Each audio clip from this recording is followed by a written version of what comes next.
Isn't it the strangest thing how movies come out around the same time that have the exact same premise? I mean, I've always kind of been enthralled with that kind of stuff, even when they're years apart. It's always strange to be watching a movie and feel like you've seen it before, only to find out that it has a common producer or writer as another similar film.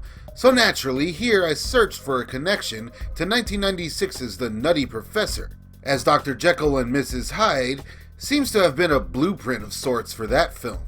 So I searched and I searched. Sure, I would find some kind of connection, but nope. So I searched some more. It was about then that I realized the original Nutty Professor was basically a spoof of Dr. Jekyll in the first place, and that Dr. Jekyll and Miss Hyde had been done at least once before, and that I'm an obsessive idiot who's gonna die alone. Hear me out. I'm Richard's new assistant, Helen Hyde. Welcome aboard. This is your night to blossom. She's making his life I'm a genius! a little confusing. 1995's Dr. Jekyll and Mrs. Hyde has indeed been long forgotten by the masses. Although at the time I remember it getting a pretty big push, with ads in comic books and trailers and heavy rotation on MTV, and even some cool promo items.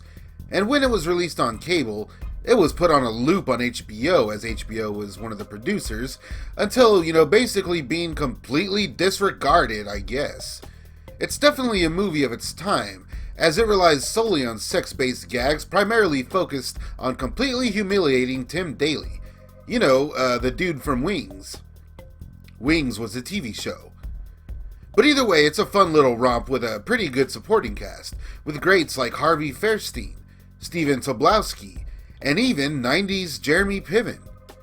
Sean Young is here, hot off Ace Ventura. In fact, Jim Carrey was considered for the role of Dr. Jekyll here, but, he was becoming Jim Carrey at the time. But the cast here still works. It's the script that doesn't really. They never really go for any jokes outside of Tim Daly in a dress, or 90s Jeremy Piven getting his ass kicked. And considering Sean Young was pregnant during filming, it's weird that she's supposed to be hot, right? I mean, unless you're into that. I mean, I'm kinda into that. Still weird though. The film is told through some strange voiceovers for some reason that kinda just pop in and out and even change perspectives, which I guess is a neat little trick, but I don't know, I've always kinda disliked voiceovers that aren't needed. And here, it seems a little cheap. This is great. I've got Richard's brain and this body. In 2 weeks, I'll own that company. But first, I'll start with that dress. And you kind of get the feeling that the whole studio was aware of The Mask being produced at the same time, and was trying its best to utilize CG and all kinds of effects and, sex, just to capitalize. But for real though, there are a lot of similarities between this and 1996's The Nutty Professor. I mean, we have a scientist in a complicated relationship who's working on a perfume instead of a serum. The basic setups and scenarios throughout, only sex-based somehow. We have the alter ego taking over the company, and the big CG finale. We even get a wacky pseudo-sidekick who gets abused in 90s Jeremy Piven. Why don't I shut the door, close the blinds, and help you go over some of the more difficult sections? You really wouldn't mind? No, I wouldn't mind at all.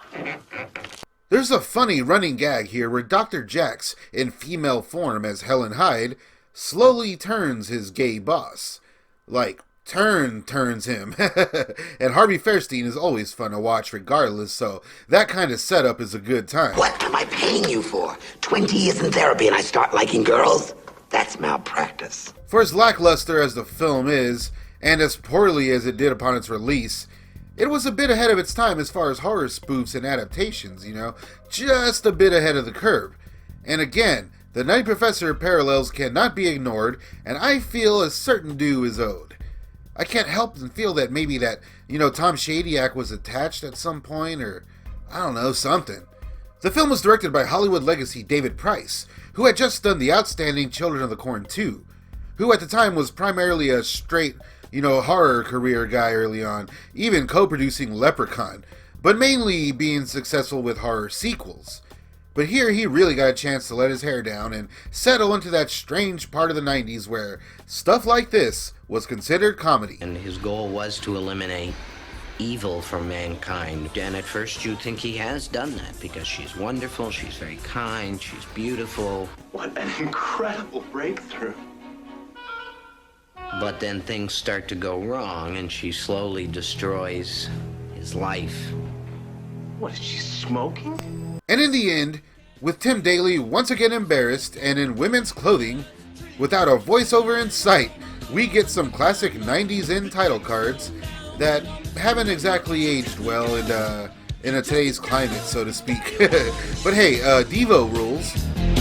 She's just a girl. She's just a girl. The girl you want. There were other takes on the Dr. Jekyll legend around the same time, and they too were unique takes on the tale, and worth seeking out if not just for a few moments of greatness. But overall, I'd say that Dr. Jekyll and Mrs. Hyde is the best of the bunch. I'd recommend this film for anyone who misses the glory days of 90s Jeremy Piven, as Dr. Jekyll and Miss Hyde is among the best 90s horror sex spoof Robert Louis Stevenson knockoffs ever made. What are some of your favorite underrated horror comedies? Let me know down in the comments, and hey, check out the rest of the Hear Me Out series. And be sure to follow me in social media and all that crap. Don't be a fucking loser.